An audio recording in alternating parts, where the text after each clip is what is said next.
മഴ തോരും മുൻപേ പുതിയൊരു എപ്പിസോഡിലേക്ക് വീണ്ടും എല്ലാവർക്കും സ്വാഗതം. നാരങ്ങാനീരും തേനും ചേർത്ത ജ്യൂസ് ഇന്ന് ടാനിയയാണ് സ്റ്റാൻലിയുടെ റൂമിൽ എത്തിച്ചു കൊടുത്തത്.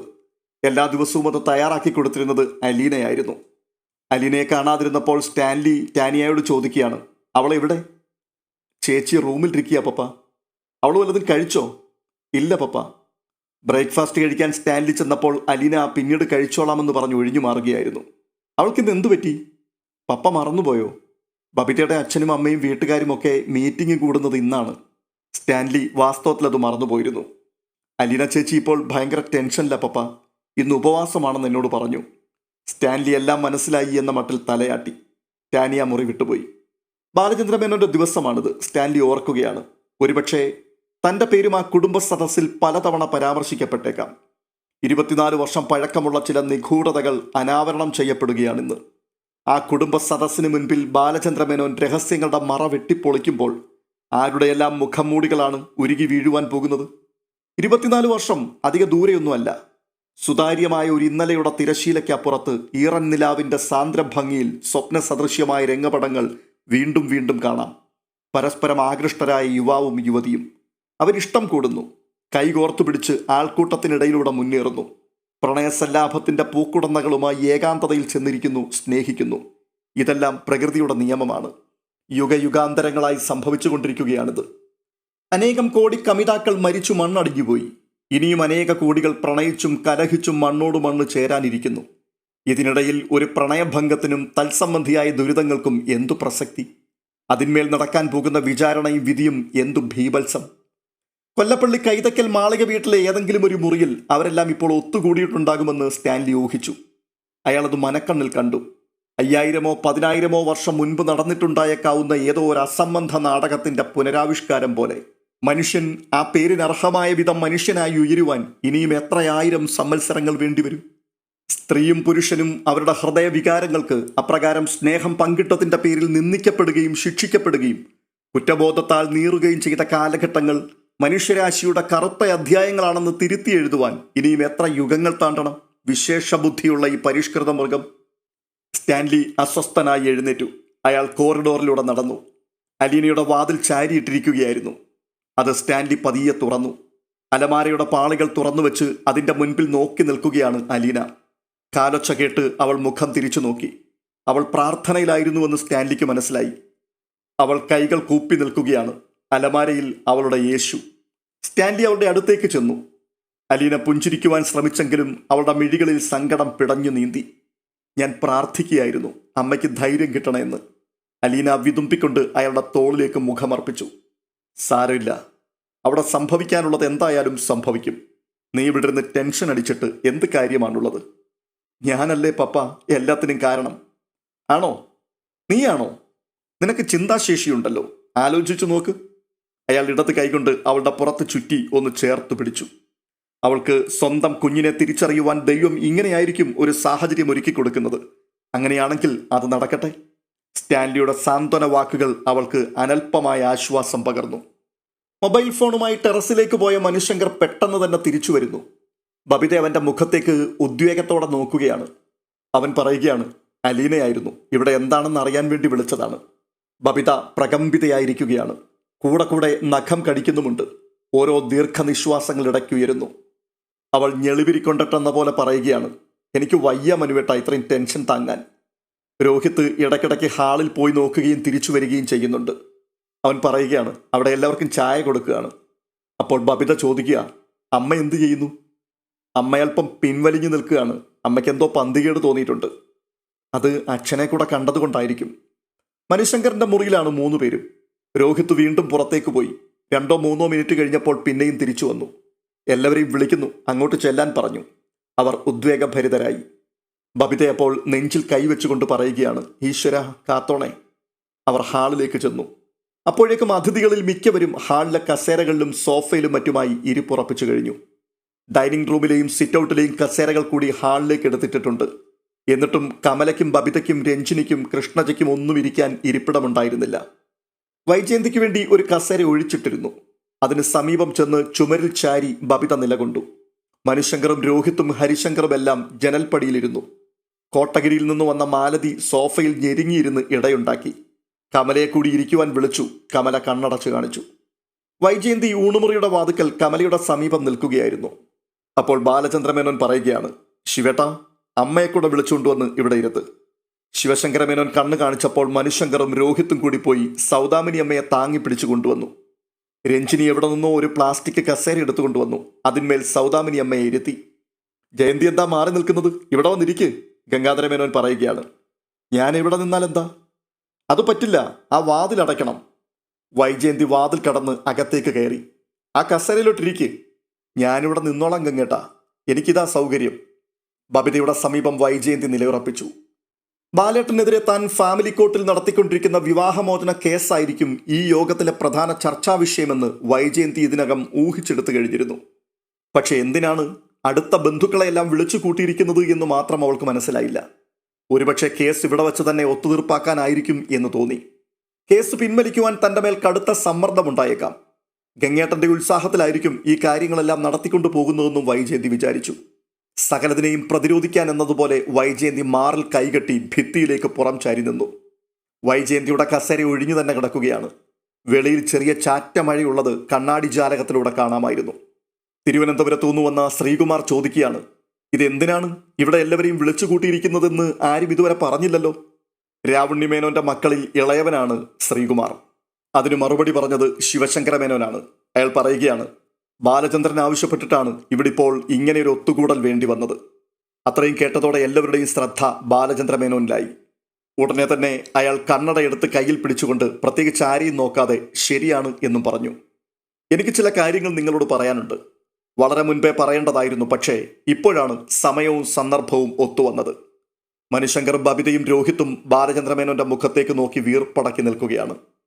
വൈജയന്തി എനിക്കെതിരെ ഫാമിലി കോർട്ടിൽ ഡിവോഴ്സിന് കേസ് കൊടുത്തിരിക്കുന്ന വിവരം നിങ്ങൾക്കെല്ലാവർക്കും അറിയാമെന്നാണ് എൻ്റെ വിശ്വാസം. അറിയാത്തവരാരെങ്കിലും ഉണ്ടെങ്കിൽ ഇപ്പോഴറിയുക.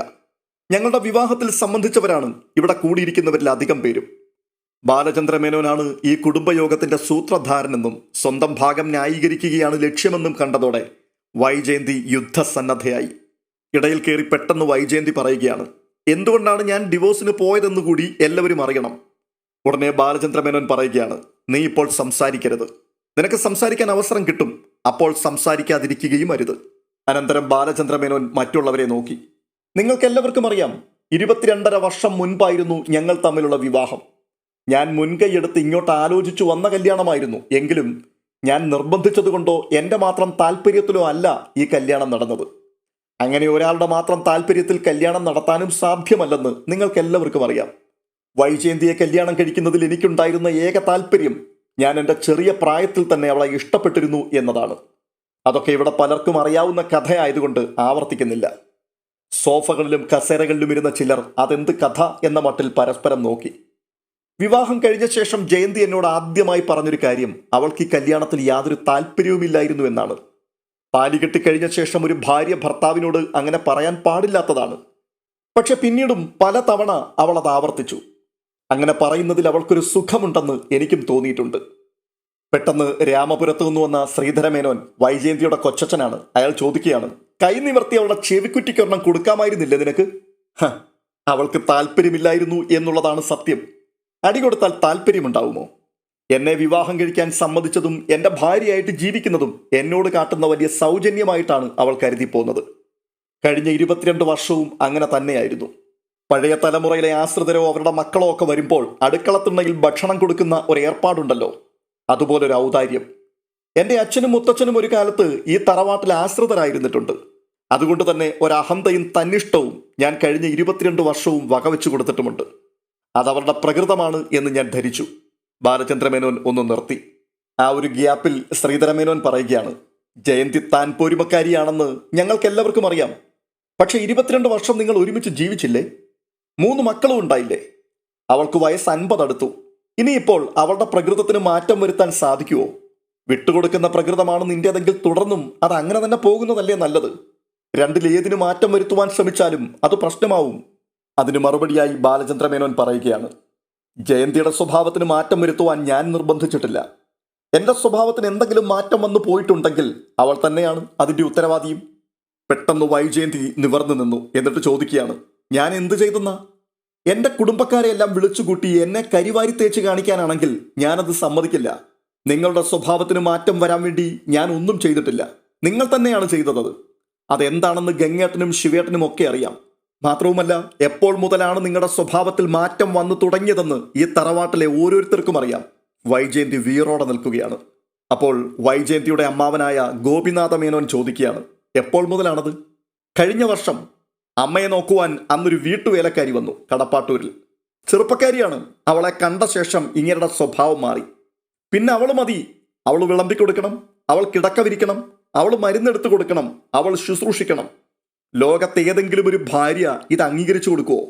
വൈജയന്തി മൊത്തത്തിൽ എല്ലാവരെയും ഒന്ന് നോക്കി. കേൾവിക്കാരെല്ലാവരും അനുകൂല ഭാവത്തിലാണ്. അവൾ വീണ്ടും തുടർന്നു, മാസങ്ങളോളം ഞാനത് സഹിച്ചു. ഈ മനുഷ്യന് സ്വന്തം മക്കളോടില്ലാത്ത അലിവും സ്നേഹവും അവളോടുണ്ട്. അവളെ സിനിമയ്ക്ക് കൊണ്ടുപോകുന്നു, അവൾക്ക് ഹോട്ടലിൽ നിന്ന് ഭക്ഷണം വാങ്ങിക്കൊടുക്കുന്നു, ഡ്രസ്സ് വാങ്ങിക്കൊടുക്കുന്നു, സ്വർണം വാങ്ങിക്കൊടുക്കുന്നു. അവൾ കരയുമ്പോൾ അവളെ ആശ്വസിപ്പിക്കുന്നു. എവിടെ നടക്കും ഇതൊക്കെ? അപ്പോൾ ശ്രീധര മേനോന്റെ ഭാര്യ ഭാനുമതി അമ്മ ചോദിക്കുകയാണ്, നീ ഈ പറയുന്നതൊക്കെ സത്യമാണോ ജയന്തി? ആളിവിടെ മുഴുജീവനോടെ നിൽപ്പുണ്ടല്ലോ, നേരിട്ട് തന്നെ ചോദിച്ചു നോക്കണം. വൈജയന്തി വെല്ലുവിളിയുടെ സ്വരത്തിലാണ് സംസാരിക്കുന്നത്. ഉടനെ ശ്രീധരമേനോൻ ബാലചന്ദ്രനോട് ചോദിക്കുകയാണ്, അവൾ പറയുന്നതൊക്കെ സത്യമാണോ ബാലേന്ദ്ര? ഉടനെ ബാലചന്ദ്രമേനോൻ, അത് വളരെ ശരിയാണ്.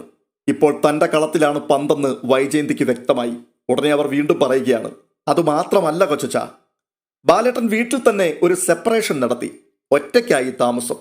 ആ റൂമിൽ ബാലേട്ടനെയും അവളെയും അരുതാത്ത സാഹചര്യത്തിൽ ഞാൻ കണ്ടിട്ടുണ്ട്. എന്നെ വേണ്ടാത്തത് വെറുതെ ഒന്നുമല്ലെന്ന് അന്ന് എനിക്ക് തീർച്ചപ്പെട്ടു. അവളെ ഇനി ആ വീട്ടിൽ വെച്ചു പൊറുപ്പിക്കാൻ പറ്റില്ലെന്ന് ഞാൻ തീർത്തു പറഞ്ഞു. പക്ഷെ ബാലേട്ടൻ അവളെ പറഞ്ഞയക്കാൻ തയ്യാറായില്ല. അപ്പോഴേ ഞാൻ തീരുമാനിച്ചു, രണ്ടിലൊരാൾ ഇനി ഇവിടെ മതിയെന്ന്. ഒന്നുകിൽ ഞാൻ, അല്ലെങ്കിൽ അവൾ. ബാലേട്ടൻ അവൾ മതിയെന്ന് പറഞ്ഞു. അതാണ് ഞാൻ ആ വീട്ടിൽ നിന്നും ഇറങ്ങിപ്പോകുവാനുണ്ടായ സാഹചര്യം. ഏത് ഭാര്യയ്ക്കാണ് ഇതൊക്കെ സഹിക്കാൻ കഴിയുക? ഇതിലെവിടെയാണ് ന്യായം? എനിക്കിങ്ങനെ ഒരു ഭർത്താവിനെ വേണ്ട. അതുകൊണ്ടാണ് ഞാൻ പിരിയാൻ തീരുമാനിച്ചതും ഫാമിലി കോർട്ടിൽ ഡിവോഴ്സിന് പോയതും. വൈജയന്തി തന്റെ ഭാഗം ഭംഗിയാക്കി എന്ന സംതൃപ്തിയോടെ പറഞ്ഞു നിർത്തി. ഗോപിനാഥ മേനോൻ അപ്പോൾ ബാലചന്ദ്രനോട് ചോദിക്കുകയാണ്, ഇതിലെന്തെങ്കിലും വാസ്തവമുണ്ടോ ബാലേന്ദ്ര? വാസ്തവം തന്നെയാണ്. പക്ഷേ അരുതാത്ത സാഹചര്യത്തിൽ കണ്ടു എന്ന് പറഞ്ഞത് കടന്നുപോയി. ഇപ്പോഴിവിടെയുള്ളവർ ഇതിനകം പല രംഗങ്ങളും സങ്കല്പിച്ചു കഴിഞ്ഞിരിക്കണം. അതിനാൽ ആ രംഗം ഒന്ന് ക്ലാരിഫൈ ചെയ്യണം. ഉടനെ ജയന്തി പറയുകയാണ്, അരുതാത്ത സാഹചര്യം എന്ന് പറഞ്ഞത് കെട്ടിപ്പിടിച്ചു നിൽക്കുന്നത് കണ്ടു എന്നുള്ള അർത്ഥത്തിലാണ്. ചേർത്തു പിടിച്ചു എന്ന് പറഞ്ഞാൽ മതി, അതിനപ്പുറത്തേക്ക് പോകണ്ട. ബാലചന്ദ്രമേനോന്റെ സ്വരം കടുത്തു. ഉടൻ തന്നെ വൈജയന്തിയുടെ ഒച്ചയും ഉയർന്നു. അവർ ചോദിക്കുകയാണ്, വേലക്കാരിയെ ചേർത്ത് പിടിക്കുവാനും തഴുകുവാനും നിൽക്കേണ്ടവനാണോ കുടുംബനാഥൻ? അതിന് മറുപടിയായി ബാലചന്ദ്രമേനോൻ പറയുകയാണ്, ഒരു വേലക്കാരിയോട് അങ്ങനെ ഒരു അടുപ്പം പാടില്ലാത്തതാണ്. അങ്ങനെ സംഭവിച്ചു പോയി. അതെന്റെ കുറ്റം. ജയന്തി ഇവിടെ പറഞ്ഞ എല്ലാ കുറ്റങ്ങളും ഞാൻ ഏൽക്കുകയാണ്. ഗംഗാധരമേനോനും ശിവശങ്കരമേനോനും ഒന്നും കാണുന്നില്ല, കേൾക്കുന്നതേയുള്ളൂ. മുഖം കുനിച്ചിരിപ്പാണ്. ഇടിമുഴക്കം വരാൻ പോകുന്നതേയുള്ളൂ എന്ന് അവർക്ക് നന്നായിട്ടറിയാം. ബാലചന്ദ്രന്റെ മുഖത്തെ ഭയാനകമായ ശാന്തതയിലേക്കും കടുത്ത ആത്മനിയന്ത്രണത്തോടെ പറയുന്ന വാക്കുകളിലേക്കും കണ്ണും നട്ടിരിക്കുകയാണ് മാലതി മേനോൻ. വൈജയന്തി തർക്കിക്കുമ്പോഴെല്ലാം ബബിത അമ്മയുടെ കൈ പിടിച്ചമർത്തി അരുതെന്ന് വിലക്കുവാൻ ശ്രമിക്കുന്നുണ്ടായിരുന്നു. അമ്മ എത്ര കണ്ട് രോഷാകുലയാകുന്നോ അത്ര കണ്ട് വീഴ്ചയും ഭയങ്കരമായിരിക്കുമെന്ന് അവൾക്കറിയാം. ഉടനെ ബാലചന്ദ്രമേനോൻ ഹാളിൽ കൂടിയിരുന്നവരോടായി ചോദിക്കുകയാണ്, ഭർത്താവിൽ നിന്നും ഇത്രയും വിശ്വസ്തത ഡിമാൻഡ് ചെയ്യുന്ന ഭാര്യയ്ക്ക് ഒരു മിനിമം സത്യസന്ധതയെങ്കിലും അയാളോട് തിരിച്ചു വേണ്ടേ? കൊടുങ്കാറ്റടിക്കുവാൻ സമയമായെന്ന് മനുശങ്കറിന് മനസ്സിലായി. ബാലചന്ദ്രമേനോൻ തുടരുകയാണ്, വൈജയന്തിക്ക് മാത്രം പോരാ, പാരമ്പര്യവും അന്തസ്സും ആഭിജാത്യവും ഒക്കെ ഇതിനകം ഒരുപാട് കൊട്ടിഘോഷിച്ച കൈതക്കൽ തറവാട്ടുകാർക്കും വേണം അല്പം സത്യസന്ധത. ബാലചന്ദ്രമേനോന്റെ ആ പ്രസ്താവന ശ്രീധരമേനോൻ അടക്കം കൈതക്കൽ തറവാട്ടിലെ ആളുകൾക്ക് ആർക്കും പിടിച്ചില്ല. അവർ ഗംഗാധരമേനോനെയും ശിവശങ്കരമേനോനെയും നോക്കി. അവരാണ് അതിന് മറുപടി പറയേണ്ടത്. പക്ഷേ അവർ തല ഉയർത്തുകയോ ആരെയെങ്കിലും നോക്കുകയോ ചെയ്യുന്നില്ല. ഉടനെ ശ്രീധരമേനോന്റെ അനുജൻ അരവിന്ദാക്ഷൻ ചോദിക്കുകയാണ്, കൈതക്കൽ തറവാട്ടുകാർ എന്തു പിഴച്ചെന്നാ നീ പറയുന്നത്? അത്രയും കേട്ടപ്പോഴേക്കും ബാലചന്ദ്രമേനോൻ ഇരിപ്പിടത്തിൽ നിന്നും എഴുന്നേറ്റു. എന്നിട്ട് ഹാളിലുള്ളവരെ എല്ലാം ഒന്ന് നോക്കി. അടുത്ത നിമിഷം അയാൾ ചോദിക്കുകയാണ്, ഈ നിൽക്കുന്ന വൈജയന്തി 22 വർഷങ്ങൾക്ക് മുമ്പ് നിങ്ങളെല്ലാവരും ചേർന്ന് അനുഗ്രഹിച്ച് എന്റെ ഭാര്യയായി വാഴിച്ചു തന്ന ഈ സ്ത്രീ വിവാഹത്തിന് മുൻപ് ഒരു കുഞ്ഞിനെ പ്രസവിച്ചവളാണെന്ന് കൈതക്കൽ മാളിക വീട്ടിൽ എത്ര പേർക്കറിയാം? വളരെ അടുത്ത്, ഒരുപക്ഷെ തലയ്ക്ക് മീതെ തന്നെ ഒരു ഇടിവെട്ടിയെന്ന് വൈജയന്തിക്ക് തോന്നി. അവളുടെ ശിരസിനുള്ളിൽ കരിയും ചാമ്പലും കണ്ണിൽ ഇരുട്ടും നിറഞ്ഞു. കമല ഞെട്ടി. തുറിച്ച കണ്ണും പാതി തുറന്ന വായുമായി അവർ നിൽക്കുകയാണ്. പെട്ടെന്ന് ശ്രീധരമേനോൻ കയ്യും ചൂണ്ടിക്കൊണ്ട് ചാടി എഴുന്നേറ്റിട്ട് ബാലേന്ദ്രമേനോനോട് പറയുകയാണ്, തെമ്മാടിത്തരം പറയരുത് ഇവിടെ നിന്നുകൊണ്ട്. ഉടനെ ബാലചന്ദ്രമേനോൻ വൈജയന്തിയുടെ 2 സഹോദരന്മാരുടെ നേർക്ക് കൈ ചൂണ്ടിക്കാട്ടിക്കൊണ്ട് പറയുകയാണ്, നിങ്ങളല്ല പൊട്ടിത്തെറിക്കേണ്ടത്. കാൽമുട്ടിനിടയിലേക്ക് തലയും കുമ്പിട്ടിരിക്കുന്ന ഈ യോഗ്യന്മാരില്ലേ, ഇവരാണ് ഞാനത് പറഞ്ഞത് കേട്ടപ്പോൾ പൊട്ടിത്തെറിക്കേണ്ടത്. കാരണം ഇവരുടെ പെങ്ങളെക്കുറിച്ചാണ് ഞാൻ പറഞ്ഞത്. അതോടെ ശിവശങ്കരമേനോൻ നിവർന്നു. അയാളുടെ മുഖം വിളറി വെളുത്തിരുന്നു. ഹരിശങ്കർ അന്താളിച്ച് അച്ഛനെ നോക്കി. അച്ഛൻ എന്താണ് മിണ്ടാതിരിക്കുന്നത്? ഹാളിൽ മൊട്ടുസൂചി വീണാൽ കേൾക്കാവുന്ന നിശബ്ദത. ശ്വാസം കഴിക്കാൻ പോലും എല്ലാവരും മറന്നുപോയിരിക്കുകയാണ്. ഈ ഇരിക്കുന്ന ശ്രീകുമാറിനറിയാം സത്യം. ബാലചന്ദ്രമേനോൻ ശ്രീകുമാറിനെ ചൂണ്ടിക്കൊണ്ട് പറയുകയാണ്. കാരണം 8 മാസം ഗർഭിണിയായിരുന്ന വൈജയന്തിയെ ആഗ്രയിൽ നിന്നും കൂട്ടിക്കൊണ്ടുവന്നത്, മറ്റു ബന്ധുജനങ്ങൾ അറിയാതിരിക്കുവാൻ രഹസ്യമായി താമസിപ്പിച്ചത് ഇയാളുടെ വീട്ടിലായിരുന്നു. ഇയാളുടെ അച്ഛൻ രാവണ്യമേനോൻ അവറുകളാണ് വൈജയന്തിക്ക് രഹസ്യ പ്രസവം നടത്തുവാൻ പറ്റിയ ഒരു ഹോസ്പിറ്റൽ നെയ്യാറ്റിൻകരയിൽ പോയി കണ്ടുപിടിച്ചത്. എല്ലാ കണ്ണുകളും ശ്രീകുമാറിന്റെ മേൽ വീണു. അയാൾ അനങ്ങുന്നില്ല. ആർക്കെങ്കിലും ഈ പറയുന്നതിൽ സംശയമുണ്ടെങ്കിൽ എന്റെ നേർക്ക് കൈ ചൂണ്ടുന്നതിന് മുൻപ് ഇയാളോട് തന്നെ നിങ്ങൾ നേരിട്ട് ചോദിച്ച് സംശയ നിവാരണം വരുത്തണം.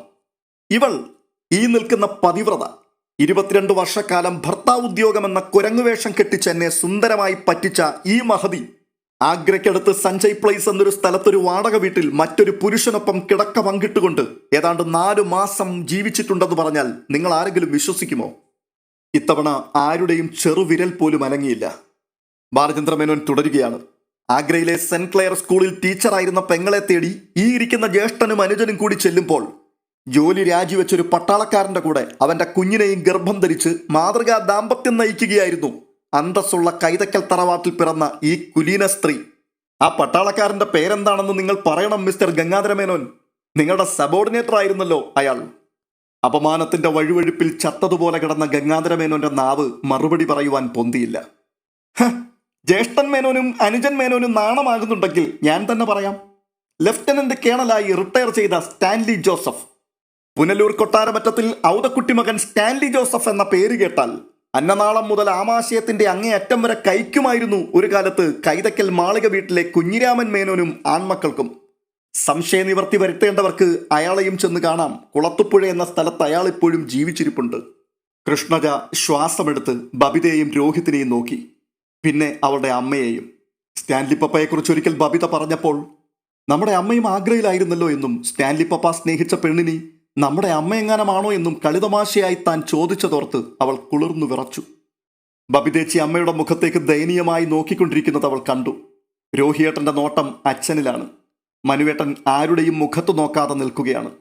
ബാലചന്ദ്രമേനോൻ വീണ്ടും പറയുകയാണ്, ഈ സത്യങ്ങളെല്ലാം സമർത്ഥമായി മറച്ചുവെച്ചിട്ടാണ് പ്രതാപശാലിയും മാന്യനുമായ കൈതക്കൽ കാരണവർ കുഞ്ഞിരാമമേനോനും യോഗ്യന്മാരായ ആൺമക്കളും കൂടി കാപട്യത്തിൽ പൊതിഞ്ഞ ഈ സ്ത്രീയെ എനിക്ക് കല്യാണം കഴിച്ചു തന്നത്. ബാലചന്ദ്രമേനോൻ ധാർമ്മിക രോഷം അടങ്ങാതെ പറഞ്ഞുകൊണ്ടേയിരിക്കുകയാണ്. അതെ, ഈ സ്ത്രീയാണ് വേശ്യയുടെ ചാരിത്ര്യ പ്രസംഗം പോലെ അല്പം മുമ്പ് എന്റെ വിശ്വസ്തതയെ സംശയിച്ച് സംസാരിച്ചത്. അതിന്റെ പേരിൽ വിവാഹമോചനം നേടിയെടുക്കുവാൻ വേണ്ടി ഇപ്പോൾ ഫാമിലി കോർട്ടിൽ വരെ ചെന്ന് നിൽക്കുന്നത്. ഭിക്ഷക്കാരന്റെ പാത്രത്തിലേക്ക് വലിച്ചെറിയുന്ന നാണയത്തുട്ടുകളായിരുന്നു ഈ സ്ത്രീ എനിക്ക് തന്നുകൊണ്ടിരിക്കുന്ന ഭാര്യാധർമ്മം. ഇവൾ സ്നേഹിച്ച പുരുഷനെ ഇവളിൽ നിന്നും വേർപെടുത്തിയത് ഞാനല്ല. ഇവൾ പ്രസവിച്ച കുഞ്ഞിനെ ഇവളിൽ നിന്നും തട്ടിയെടുത്തത് ഞാനല്ല. ഇവൾ കൊതിച്ച ജീവിതം പിടിച്ചു പറിച്ചതും ചതിച്ചതും ക്രൂരത കാണിച്ചതും ഞാനല്ല. പക്ഷെ ഇതിന്റെ എല്ലാം ശിക്ഷ അനുഭവിക്കേണ്ടി വന്നവൻ ഞാനാണ് നിന്ദിക്കപ്പെട്ടതും അവഹേളിക്കപ്പെട്ടതും. മറ്റാരോടൊക്കെയോ ഇവൾക്കുണ്ടായിരുന്ന പകയും വിദ്വേഷവും വെറുപ്പും മുഴുവനും തിരിച്ചുവിട്ടത് ഇവൾ എന്റെ നേർക്ക് മാത്രമായിരുന്നു. ബാലചന്ദ്രമേനോൻ മാനസികമായ ഉത്തേജനാധിക്യത്താൽ കിതയ്ക്കുന്നുണ്ടായിരുന്നു. 24 വർഷങ്ങൾക്ക് മുൻപ് സംഭവിച്ചൊരു തെറ്റ് മറക്കാനും പൊറുക്കാനും കഴിയില്ലേ എന്ന് നിങ്ങളുടെയൊക്കെ ഉള്ളിലൊരു ചോദ്യമുണ്ടാവും. അതിനും ഞാൻ മറുപടി പറയാം. മറക്കാനും പൊറുക്കുവാനും കഴിയുമായിരുന്നു. ഭാര്യ എന്ന നിലയിൽ ഒരല്പം വിധേയത്വം ഇവൾക്ക് എന്നോടുണ്ടായിരുന്നുവെങ്കിൽ, തകർന്നു താഴെ വീണു കിടക്കുന്നവളെ കൈപിടിച്ചുയർത്തി ജീവിതം കൊടുത്തവൻ എന്ന നിലയിൽ ഒരല്പം നന്ദിയും കൂറും ഇവൾ എന്നോട് കാണിച്ചിരുന്നെങ്കിൽ, ഇവളുടെ ഇഷ്ടാനിഷ്ടങ്ങൾക്ക് വില കൽപ്പിച്ചവൻ എന്ന നിലയിൽ ഒരല്പം സ്നേഹം എൻ്റെ അടുത്ത് പ്രകടിപ്പിച്ചിരുന്നെങ്കിൽ, പകരം ധാർഷ്ട്യവും അഹന്തയും പുച്ഛവും നിന്നയുമാണ് ഇവൾ എനിക്ക് വെച്ചു വിളമ്പിയത്. ഇപ്പോൾ ഞാനത് ഒട്ടും കുറയാതെ അതേ അളവിൽ തന്നെ അവൾക്ക് തിരിച്ചു കൊടുക്കുന്നു. ബാലചന്ദ്രമേനോൻ കിതപ്പടക്കാനെന്ന വണ്ണം ഒരു നിമിഷം നിർത്തി ദീർഘശ്വാസമെടുത്തു. ഇത് പറയാൻ ഒരവസരം എന്നെങ്കിലും കിട്ടുമെന്ന് എനിക്ക് അറിയാമായിരുന്നു. കഴിഞ്ഞ 1 വർഷമായി എൻ്റെ മനസ്സിൽ കിടന്ന് ഇത് തിളച്ചു മറിയുകയായിരുന്നു. കോടതിയിൽ വെച്ച് തന്നെ ഇത് പറയണമെന്ന് ഞാൻ ആഗ്രഹിച്ചു. പക്ഷേ അലീന വന്ന് അരുതേ എന്ന് അപേക്ഷിച്ചതുകൊണ്ട് മാത്രമാണ് ഞാനിതൊരു കുടുംബ സദസ്സിലേക്ക് ഒതുക്കിയത്. അയാൾ വൈജയന്തിയെ ഒന്ന് നോക്കി. അവൾ ചുരുങ്ങി ചെറുതായി പോയിരിക്കുന്നുവെന്ന് അയാൾക്ക് തോന്നി. അവളുടെ മുഖത്ത് രക്തമയമില്ല. ആരുടെയെങ്കിലും കയ്യോ കാലോ തട്ടിയാൽ സഹസ്രാബ്ദങ്ങളുടെ പഴക്കമുള്ള മൺപ്രതിമ പോലെ അവൾ അടർന്നു വീണ് ധൂളിയായി തീരുമെന്ന് അയാൾക്ക് തോന്നി. ബാലചന്ദ്രമേനോൻ മെല്ലെ വാതിലിന് നേർക്ക് നീങ്ങി. ആഞ്ഞടിച്ചുകൊണ്ടിരുന്ന ചുഴലിക്കാറ്റ് അവസാനിച്ചുവെന്ന് ബബിത വിചാരിച്ചു. അച്ഛൻ പോവുകയാണ്. ബബിത അമ്മയുടെ കയ്യിൽ പിടിച്ചു. അത് വിറങ്ങലിച്ചിരുന്നു. ഭൂമി പിളർന്നു വൈജയന്തി താണുപോയിരിക്കുന്നു. ശ്വാസം മാത്രമേ ഉള്ളൂ വെളിയിൽ. ഭൂമിക്കടിയിൽ ലോഹപാളികൾ ഉരുകിത്തിളയ്ക്കുന്ന അഗ്നിലാവയ്ക്കുള്ളിൽ അവളുടെ കൈകളും കാലുകളും ഉടലും ഹൃദയവും ഒക്കെ വെന്തുരുക്കിക്കൊണ്ടിരിക്കുകയാണ്. വീണ്ടും ബാലചന്ദ്രമേനോന്റെ ശബ്ദം അവൾ കേട്ടു. വാതിൽ കടന്നുപോയാൾ തിരിച്ചു വരികയാണ്. ഒരു കാര്യം കൂടി എനിക്ക് പറയാനുണ്ട്. നിന്നോടൊരിത്തിരി സഹതാപം അവശേഷിക്കുന്നത് കൊണ്ട് മാത്രം പറയുകയാ. നെയ്യാറ്റിൻകരയിലെ ഹോസ്പിറ്റലിൽ വെച്ച് നീ പ്രസവിച്ച പെൺകുഞ്ഞു മരിച്ചുപോയി എന്ന് നിന്നെ വിശ്വസിപ്പിച്ച ഈ ചണ്ടാളന്മാരുടെ തനിനിറം 24 കൊല്ലത്തിന് ശേഷമെങ്കിലും നീ തിരിച്ചറിയണം. നീ പ്രസവിച്ച നിന്റെ മകൾ ജീവിച്ചിരിക്കുന്നു ഇപ്പോഴും. ഒരഗ്നിപർവ്വതം ഉടഞ്ഞ് 8 ദിക്കിലും പൊട്ടിച്ചിതറി. വൈജയന്തി വീണ്ടും ഉരുകിത്തിളയ്ക്കുന്ന ലാവയുടെ സമുദ്രത്തിനു മീതെ പൊന്തി വന്നു. ബാലചന്ദ്രമേനോൻ ഇനിയൊന്നും പറയാനില്ലാതെ പിന്തിരിഞ്ഞ് ഇറങ്ങി നടന്നു കഴിഞ്ഞു. ഈ എപ്പിസോഡ് ഇവിടെ പൂർണ്ണമാവുകയാണ്.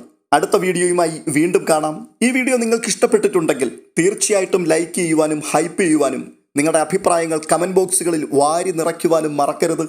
ഇതുവരെയും ഈ ചാനൽ സബ്സ്ക്രൈബ് ചെയ്തിട്ടില്ലാത്തവർ തീർച്ചയായിട്ടും സബ്സ്ക്രൈബ് ചെയ്യുക. അടുത്ത വീഡിയോയിൽ വീണ്ടും കാണാം. അതുവരേക്കും ബൈ ബൈ.